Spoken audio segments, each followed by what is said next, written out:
Good morning बच्चों। आज मैं आपको काव्य खंड से सुभद्रा कुमारी चौहान के जीवन परिचय के बारे में तो बता चुकी हूँ।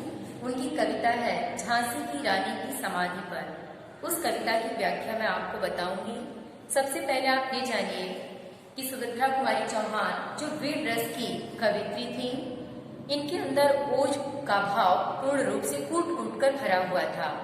इनकी संपूर्ण कविता वीर रस में ही मिलती है।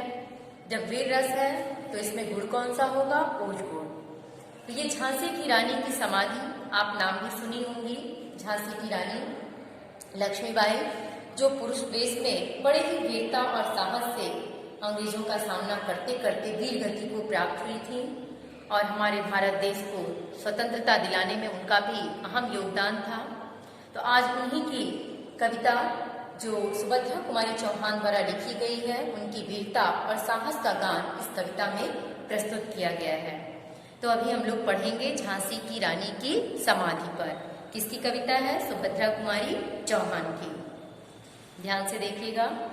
इस समाधि में छिपी हुई है 1,00,000 की ढेरी, जलकर जिसने स्वतंत्रता की दिव्य आरती फेरी। किसके बारे में कहा गया है?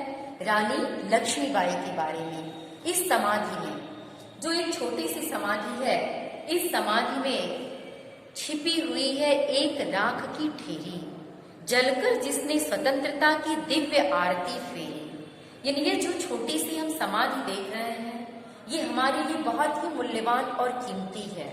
क्यों ऐसा कहा कवित्री ने? क्योंकि जो उनकी वीरता और साहस की एक निशानी के रूप में वो हमारे सामने एक समाधि बनाई गई है। जब हम उसको देखेंगे, हमारे आने वाली पीढ़ी देखेगी, तो निश्चित रूप से उसके अंदर भी वह पराक्रम, वह वीरता, वो साहस का भाव उत्पन्न होगा। इसलिए कवित्री ने कहा है, यह समाधि जो एक छोटी सी समाधि है, इसमें छिपी हुई है 1,00,000 की ढेरी। यानी ये हमारे लिए बहुत ही मूल्यवान और कीमती है। जिस समाधि में झांसी की रानी लक्ष्मीबाई की अंतिम लीला स्थली की राह सुरक्षित रखी गई है, जो हमारे लिए यादगार के रूप में है, हमारे आने वाली पीढ़ी के लिए एक ओज का भाव प्रदान करने वाली है। जलकर जिसने स्वतंत्रता की दिव्य आरती फेरी। इस समाधि में उस वीरांगना की राख छिपी हुई है, जिसने स्वयं के जीवन को जला करके, जिसने स्वयं के जीवन को पूर्ण रूप से समर्पित करके स्वतंत्रता की आरती को उतारा। यानी अपने जीवन को क्या किया? उसने जला दिया, पूर्ण रूप से जला दिया देश की खातिर, और स्वतंत्रता की आरती को उसने उतारा, अर्थात हमारे सामने स्वच्छंद स्वतंत्रता देने की के लिए अपने जीवन का अंत कर दिया। दिव्य आरती फेरी। किसकी दिव्य आरती? स्वतंत्रता की दिव्य आरती किसने उतारी? लक्ष्मी मर्दानी वेश में युद्ध करते हुए रानी लक्ष्मीबाई ने। यह समाधि या लघु समाधि है झांसी की रानी की। तो यह जो छोटी सी समाधि हम देख रहे हैं, यह झांसी की रानी लक्ष्मीबाई की समाधि है।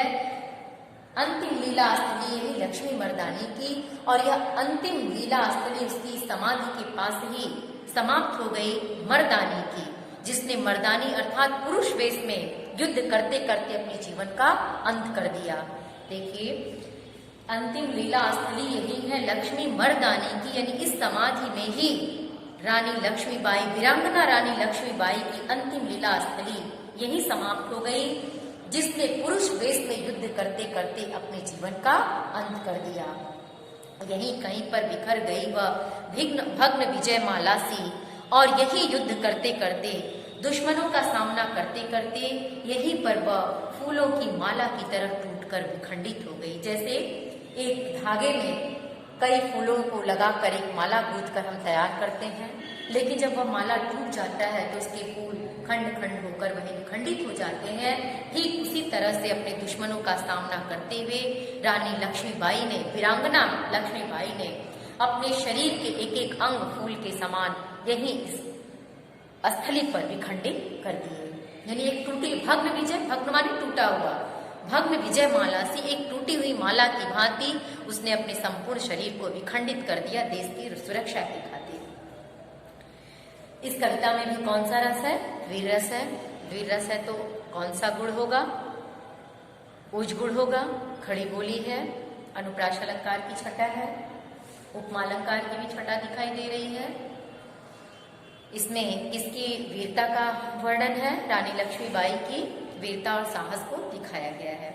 आगे देखिए, उसके फूल यहाँ संचित है यह स्मृतिशाला सी। उसके जीवन के अंग रूपी फूल जो विखंडित होकर टूटे हुए माला के रूप में यहाँ बिखर गए, वो एक यादगार के रूप में यहाँ इस समाधि के पास एकत्र किए गए हैं या हमारे यादगार के रूप में आज भी उपलब्ध हैं। सहे बार पर बार अंत तक लड़ी वीर बाला सी। जब तक उसके जीवन की अंतिम सांस चलती रही तब तक वह वीरता और साहस के साथ दुश्मनों का सामना करती रही और अपने शरीर पर उनकी वार सहती रही, वीरता के साथ युद्ध करती रही। आहुति सी गिर चढ़ी चिता पर चमक उठी ज्वाला सी। जैसे हवन की यज्ञशाला में जब हरी सामग्री डाली जाती है तो उसकी ज्वाला और धधक कर ऊपर की ओर उठती है, उसी हवन यज्ञ कुंड की तरह समझ लीजिए जैसे यज्ञ कुंड ही था, जिस यज्ञ कुंड में युद्ध करते करते हरी सामग्री की भांति वह स्वयं के जीवन को उसमें डाल दिया, जिससे उसकी जीवन की चमक धधकती हुई लौ और तेज हमारे सामने दिखाई देने लगी। आहुति सी गिर पड़ी चिता पर चमक उठी ज्वाला सी। उसकी जो जीवन की ज्वाला थी उसकी चमक और भी दुगुनी बढ़ गई जब उसने वीरता और साहस के साथ युद्ध करते करते अपने जीवन को पूर्ण रूप से समर्पित कर दिया, हवन की यज्ञ वेदी में डाल दिया, तो उसके जीवन की जो ज्योति थी और भी प्रकाशित हो उठी और भी चमक उठी। बढ़ जाता है मानवीर का रण में बलि होने से, मूल्यवती होती सोने की भस्म यथा सोने से। यहाँ भी देखिए उपमालंकार है, बढ़ जाता है मानवीर का रण में बलि होने से।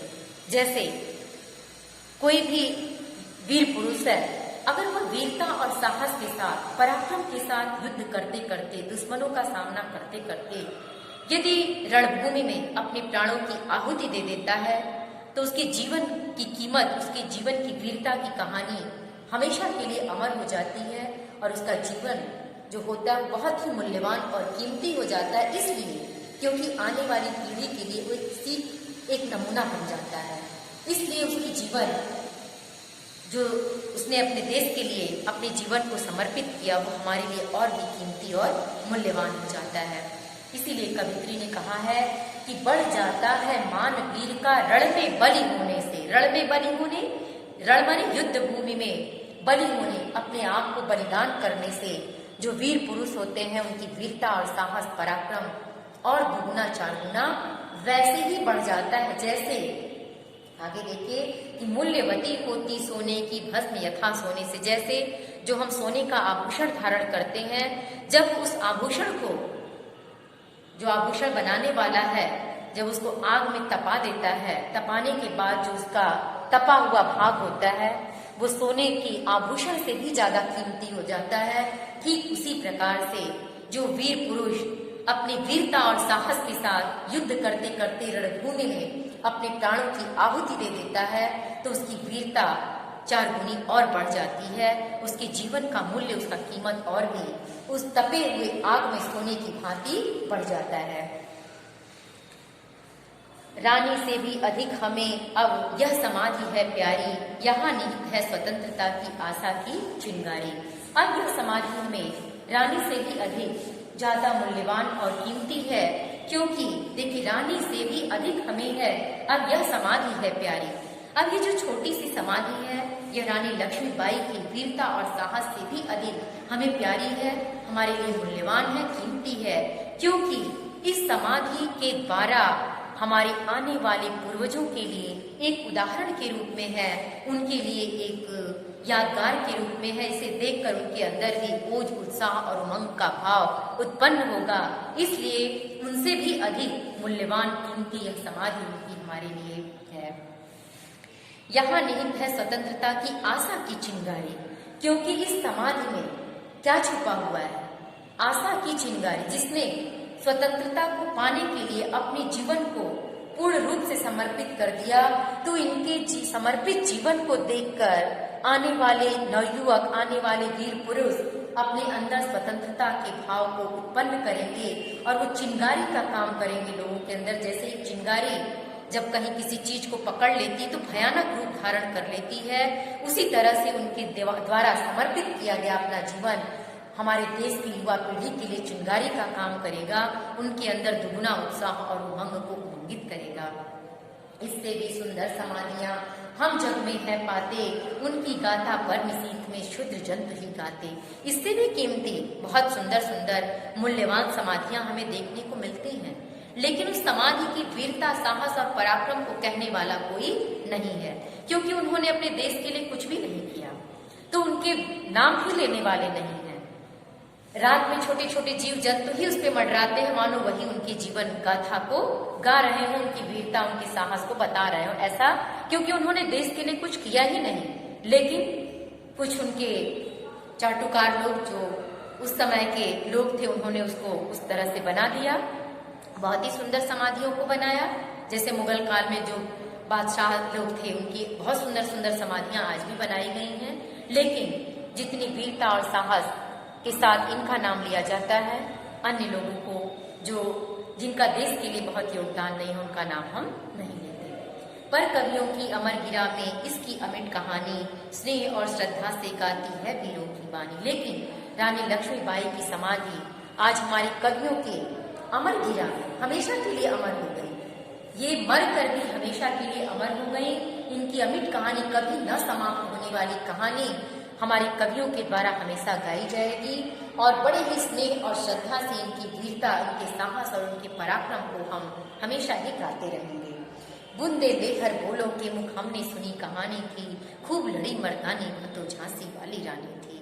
बुंदेलखंड का हर प्राणी, एक एक बच्चा, एक एक प्राणी रानी लक्ष्मीबाई की वीरता, साहस और पराक्रम को बड़े ही वीरता के साथ कहता है, बड़े उत्साह के साथ प्रकट करता है कि जिसने पुरुष वेश में बड़ी ही वीरता और साहस के साथ युद्ध करते करते अपने प्राणों की आहुति दी। यह समाधि अर्चित समाधि है झांसी की रानी की, अंतिम लीला स्थली यही है लक्ष्मी मर्दानी की।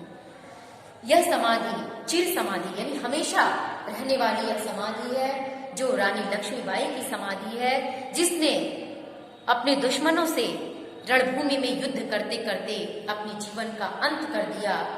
किस रूप में? पुरुष वेश में जिसने युद्ध किया, पुरुष वेश में युद्ध करते करते उसने अपने जीवन को हमेशा के लिए समर्पित कर दिया। तो आप इसमें अगर आपसे पूछा जाए कि संपूर्ण कविता का भाव क्या है, तो रानी झांसी की रानी की समाधि पर इस कविता में कवियत्री ने मुख्य रूप से रानी लक्ष्मीबाई की वीरता, साहस और पराक्रम को प्रकट किया है, और इसमें कवियत्री ने ये दिखाना चाहा है कि व्यक्ति के जीवन का महत्व देश के लिए कुछ करने से बढ़ जाता है। वैसे ही जैसे सोने को आग में तपाने पे उसकी राख कीमती हो जाती है, वैसे ही जीवन तब हमारा मूल्यवान और कीमती हो जाता है जब हमारा यह जीवन दूसरों के लिए काम आता है, देश के लिए काम आता है, जैसे लक्ष्मीबाई ने अपने जीवन को देश के लिए समर्पित कर दिया। और कवित्री ने यह भी स्पष्ट किया है कि इससे भी बड़ी बड़ी सुंदर सुंदर समाधियां हम देखते हैं, लेकिन यह छोटी सी समाधि हमेशा के लिए अमर है और हमारे लिए बहुत सारे ज्ञान और उपदेश को दी जाती है। यह संपूर्ण कविता वीर रस में लिखी गई है। वीर रस होने के कारण इसमें ओज गुण है। थैंक यू बच्चों, इसको आप लिख लीजिएगा।